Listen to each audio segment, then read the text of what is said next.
If you would like to find out why my haircut is like this, go to my channel and watch my last upload. In this video, you can expect to learn how this DLC works, what it includes, and how it'll impact you as a player. And lastly, I'll share my thoughts on it once I've explained how this all works. With that said, let's get started. So as you can see, here we are in the High Life DLC in Anno 1800. I've got some high-rise towers being developed here. So here on my island, we have only investors. This is investor land, and this is a normal investor household right here. But as you can see, I've started to climb upward in height, especially as I go this direction. This DLC is really late game. This is not going to be something you can use as part of your season pass until you've reached investors and you've maxed out 50 out of 50. This is for those people who want to absolutely destroy this game. That's what this DLC is all about. At that point, you can press upgrade, so you don't upgrade your residence anymore, you upgrade your skyscraper. You can also do this for engineers as well, but here on my island, I only have investors, so I wasn't able to do that. But you'll see on this one right here, I have upgraded to a level 1 skyscraper, as you can see here. And once you do a level 1, it requires you to build what's called a department store. That is, if you want to get to level 2 on skyscraper. If you see, I have now 75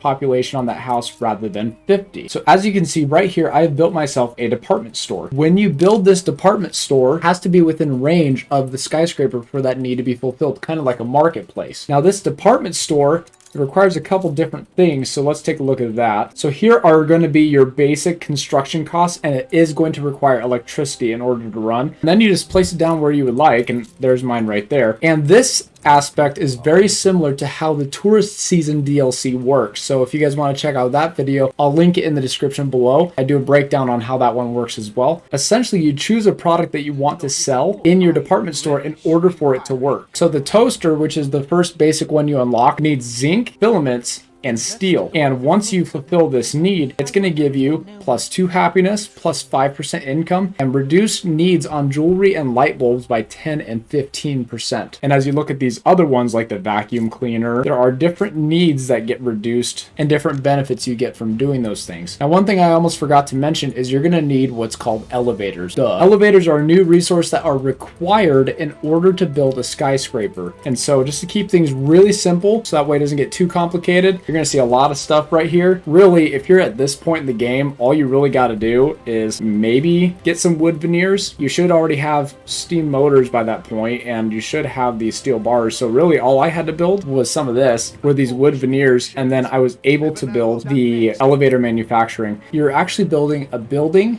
called an assembly line. This is important. Unlike normal buildings, again, I don't want to get too technical here. So you choose this building, right? Place it down, and it's going to start building you elevators. Now, if for some reason you built too many of these, there's actually a benefit of keeping it, because if you look, parts catalog, open this up, and assuming you have these things unlocked, you can actually start building these future needs you're going to need as your skyscraper gets higher. So your assembly line can be shifted. This building is multi-purpose. You can essentially build elevators in it. Instead of shutting one down or deleting it, I can just click right here and select this product, and now we're making biscuits instead. Of course, you need the ingredients to make the biscuits, but essentially that's how it works. It's really cool for that. So once you have 5 elevators, you can go to level 1 skyscraper, so on and so forth, and just read the needs as each skyscraper level comes. And I can't quite remember, I think when you're first getting to level 2, I think you need to have 15 level 1 skyscrapers, which are these buildings that are right about here on level. And if it's not the case, then it's going to be 15 going up to level 2. As you increase in level, it's going to say that I need 15 level 4 skyscrapers before I can proceed to level 5. And I believe that starts happening at level 2 or 3. But once you fill the need and you have 75 residents, then you can build up to the next level. Now, I've built my skyscrapers like this intentionally, and it's not a design choice. So as you can see, I've got level 1, 2, 3, and level 4 here. This is where the panorama aspect comes into play, and this is very powerful stuff. As you can see here, these lower buildings right here, it says no panorama. So level value 1, smaller skyscrapers neighboring, and then taller or equal neighboring skyscrapers -3. So I have no panorama. So essentially, they've done a really good job with this DLC in the sense that it really captures the snobby investor rich person type. It's like the higher up you go and the better view you have, you can look down on the peasants below, the other investors who can't afford the skyscraper, and then you get additional benefits of being higher and then having a view around you. So for example, if we take a look here, this skyscraper has a moderate panorama effect, and moderate is going to give me 7% income per house with a bonus of 10 residents on this house. And then if I click around, you can see this one's strong. So this actually gives me plus 12% income per house and then 20 bonus residents. So you see the power here. So then there's decent as another option here, which is 10%. So the highest level you can have is intense. So you want to have some skyscrapers around, but you want them to be lower. As you're tiering it like this, you can actually get an intense panorama view and then maximize how much income per house you're getting and bonus residents you're getting as well. Now, it's my understanding, and this is critical for you guys to know, listen up. It's my understanding that as these populations increase, because as you can see here on the screen, I have 250 out of 275, whereas a standard investor house is going to have 50. Well, essentially that means that I've got 5 investor houses stacked in one. So what does that mean for you? The consumption on this house, in theory, should be 5 times that amount. So as you're building this out, this is going to take some time, but it would make sense to me that that one house would actually need more resource consumption, maybe not by a multiple of 5, maybe they balance that out based on logic and reason that the resource consumption should be higher on a house that has more people in it. And I did experience that, but maybe it was just a supply and demand thing. Maybe I lost some workers for a little bit. As you can see, my engineers are in the red right now. My point is, if that is the case, which I do believe it is, and you're open to using propaganda, I highly encourage doing needs reduction consumption in your propaganda, because that allowed me to not have to deal with the stuff constantly dropping and waiting for my ships to transfer stuff. Instead, I was able to escalate my city much more quickly because they weren't consuming nearly as much. Here's something else worth considering as well. I'm going to click on my building right here, and you're going to see that I have changed building skin. Now, this is really, really cool because the higher you get, the more customization you get. So I can press 3. So I have these different layers that I can design my skyscraper on, so I can make it look custom to what I want it to look like. If I change this top one, it's going to impact all the ones below if I widen it out, because obviously you need a base that's wide enough to support the tallest, fattest structure. So if you notice, I changed the foundation to level 1, it dropped all of them to level 1. So now we have a nice thin skyscraper. But if I do level 2, I can make the base a little bit wider, and now that's a little bit wider, and then I can go like this, level 2, and level 3, and I can have a thin top. So I can make my skyscrapers look very unique, or I can just make them look like that, which personally I kind of like it like that. And as you continue to unlock things, each threshold is going to ask you for something new. For example, chewing gum is a new need that you have for investors. Chewing gum is going to be mostly located in the New World. You're going to have to get your plantation up and running with sugar and then cinnamon, and all of these are required in the New World, and bubblegum production all out in the New World. So that was kind of a hassle. I had to go all the way back to the New World, set all of that up, import it, and then I can escalate to the next tier of skyscraper. From there, I remember asking me for biscuits next, and if you look at biscuits, I took all of my rendering works and my flour mill production off of my island, so I had to start importing that through Docklands, and then I had to grow some citrus trees out in the New World for the next level, because then I can bring all of that in, and then I can make some biscuits. And again, if you look, this is actually just an assembly line, so essentially it's the same building as the elevator. And then this liquid called cognac, I don't know if I'm pronouncing that right at all, but once you fulfill that, then you can build up to the next tier. And again, you have to have 15 skyscrapers of that level before you can proceed as well, and the population has to be 100% satisfied before you proceed by going upward. At which point you have to build a furniture store, and you don't have to memorize everything I'm telling you here, because it's going to tell you what those needs are as you escalate up, so keep that in mind. But when you build your furniture store, essentially you get the exact same experience that you did with the department store. So then you have a shopping catalog, you open this up, you choose which one you want to make, banker's lamp, writing desk. If you look, select product, and then you can see like the writing desk, for example, gives me more income, +5 happiness, and then reduce needs as well. Then make typewriters,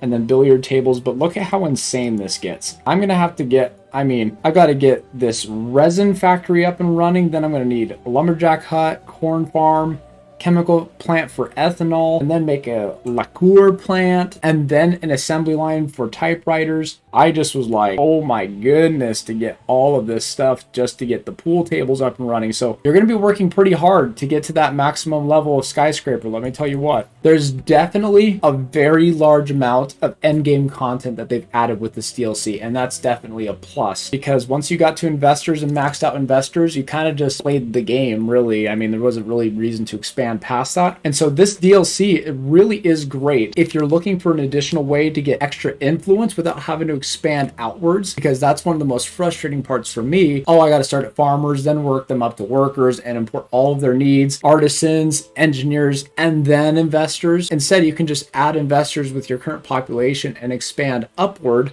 rather than out. In that sense, this DLC is awesome. Visually, it's awesome. And in summary, that's how this DLC works. Like, comment, and subscribe if you guys enjoyed the content. And now I will give you my final thoughts on this DLC. I'm saying this with a massive warning, huge disclaimer. You've been warned. To the opinion and not a fact. My true thoughts. Aside from those things, because they are good, I actually don't like this DLC. Why? Well, let me fill you in. I think Anno 1800 is a 10 out of 10 game. All the way up until Docklands, I was all on board with the DLCs. I still love Docklands, but from Docklands on, the game has, in my opinion, become too easy. For example, let's take a look at my money and my balance here and look at the map. This save file, I did all of this all the way up till Bright Harvest, and then I started a new file and I increased the difficulty. I didn't have Docklands for this, and Docklands is honestly broken how powerful that DLC is. Watch that video. I'll include that link in the description as well. I was able to do all of this and have roughly plus 70,000 income before I even started building upwards. So what's my point? My point is this DLC, it's just a win more DLC. It's adding a lot to do with unfortunately no real depth. And if you're enjoying the DLC, that's great. Continue enjoying it, because if you're a min-maxer, if you're all about efficiency and get